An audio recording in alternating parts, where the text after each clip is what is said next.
Rossiyadagi mehnat muhojirlari uchun sen ishlayapsan, hujjat bilan ovora bo'lishni bizga ishon. Hammasi 100% qonuniy, rasmiy va baza orqali tekshiriladi.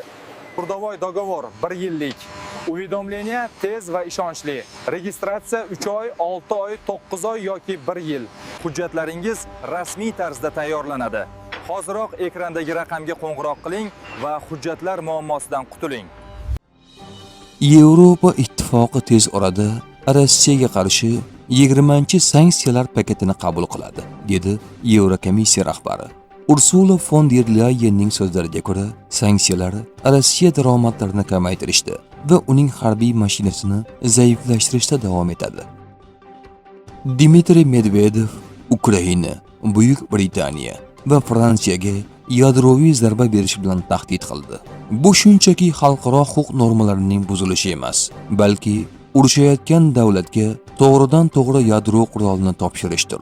Bunday vaziyatda Rossiya o'ziga tahdid solayotgan Ukraina hududidagi obyektlarga nisbatan har qanday, jumladan nostrategik yadro qurolini qo'llashga shubha bo'lmasligi kerak, dedi Rossiyaning sobiq rahbari.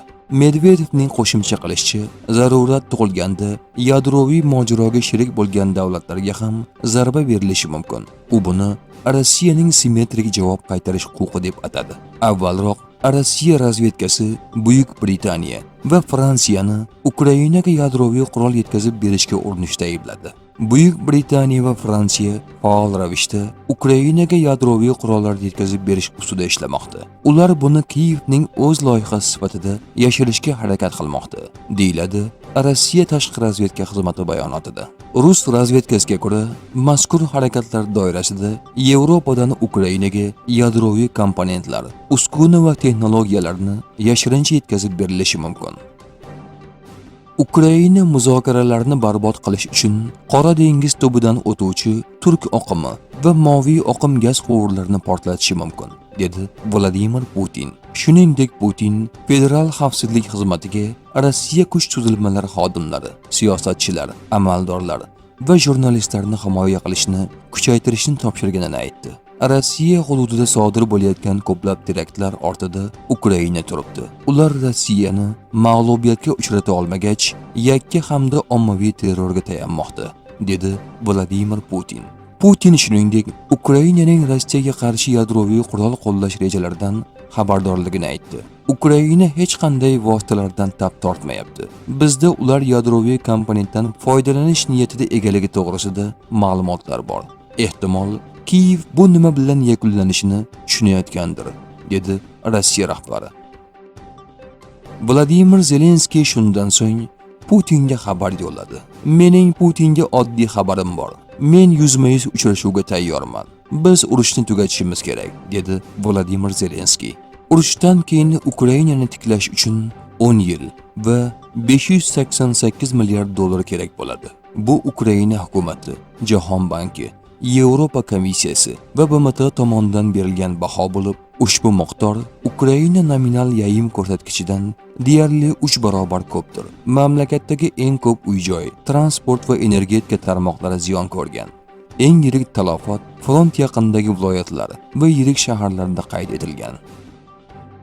Zelenskiy urushning 4 yilligi munosabati bilan xalqqa murojaat qildi.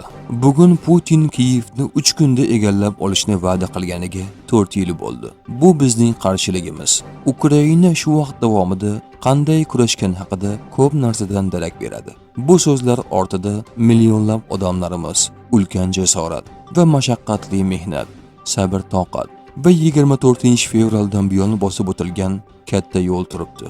Bosqin boshlangan kunlarni eslab, bugungi kunga nazar tashlasak, biz shunday deyishga to'liq haqlimiz.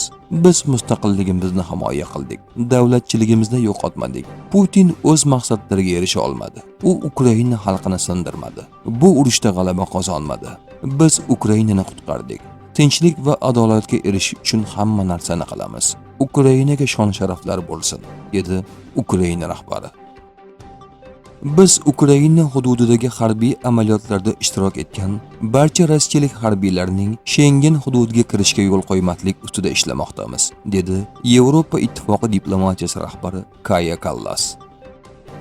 Unga Dmitriy Medvedev shunday javob qaytardi: agar ular xohlasalar, u yerga vizasiz kirishlari mumkin. Masalan, 1812 yoki 1945 yillardagi kabi. Zelenskiy urush boshlanganidan beri biror marta kafega bormaganini aytdi. Men kinoga bormayman, teatrga bormayman, do'konlarga ham bormayman va urush yillari davomida biror marta ham kafega kirmaganman, dedi Zelenskiy. Zelenskiy shuningdek, Putin Donbassning o'ziga to'ymasligini aytdi. Ukraina rahbari Vladimir Zelenskiy yana Rossiyaga Donbass hududlarini berishga qarshi chiqqan. U bu ishni vataniga xiyonat, u yerda yashayotgan odamlardan voz kechish deb bilishini aytgan. Shuningdek, Zelenskiy Donbassni berish Putinni qoniqtirmasligini aytib o'tgan. Unga tanaffus kerak. Menimcha, u 1-2 yil ichida tiklanadi. Keyin u qayerga boradi, bilmaymiz. Lekin urushni davom ettirmoqchi bo'lishi aniq, degan Ukraina rahbari.